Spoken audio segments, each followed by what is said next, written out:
Fuar kalite kontrol cihazlarından oluşuyor aslında burada. Yani test ekipmanları olarak düşünün. Herhangi bir üretim sonrasında malzemenin yeterli kaliteye sahip olup olmadığını test etmek için buradaki ekipmanlar kullanılıyor.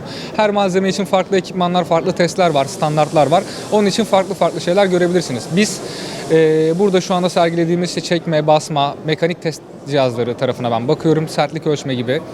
Arkadaşlarımın yüzey pürüzlülüğü veya işte korozyon testi, malzeme ömür testleri gibi, titreşim testleri gibi diğer cihazlar da mevcut. Bizim firmalarımız dışında yapanlar da işte kaynak analizleri, herhangi bir üretime yönelik herhangi bir kalite kontrol cihazlarını burada bulabiliyorsunuz aslında.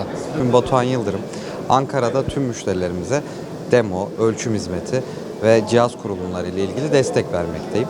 Firmamız savunma, makina, medikal ve havacılık sektörlerinin hepsinde çözüm ortağı olarak 3 boyutlu ölçüm kontrolü ve tersine mühendislik işlemlerinde müşterilerimize yardımcı olmakta.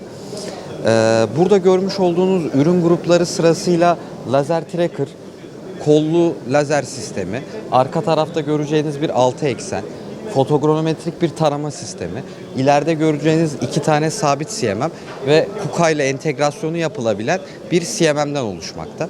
Bizim ürün çeşitliliğimiz açısından tüm savunma, medikal, sanayi ile ilgili olabilecek bütün makine parçalarına aynı zamanda boyutsal anlamda bir danışmanlık da yapıyoruz.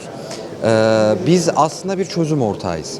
Bu çözüm ortağı olmamızın en büyük sebebi ise Ankara'da mevcut olan operasyonlar merkezimiz.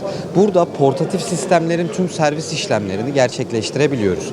Bütün upgrade işlemlerini, yani bir kol aldınız, kol boyu bu şekilde kaldı, kol boyu uzatmak istiyorsunuz. Bunu gerçekleştirebiliyoruz. Kalibrasyon, kompansasyon, bütün işlemleri Ankara'da bulunan operasyonlar merkezimizde sağlayabiliyoruz. En büyük beklentimiz şu: yeni çıkan ürünlerimizi aslında müşterilerimize tanıtabilmek. Bu yüzden aslında buradaki fuardaki en büyük beklentimiz şu: biz tekrar İstanbul'da olan veya İstanbul'a Türkiye'nin herhangi bir yerinden gelecek müşterilerimize bir araya gelmek. Onların sorunları varsa sorunlarına çözüm ortaklığı yapabilmek.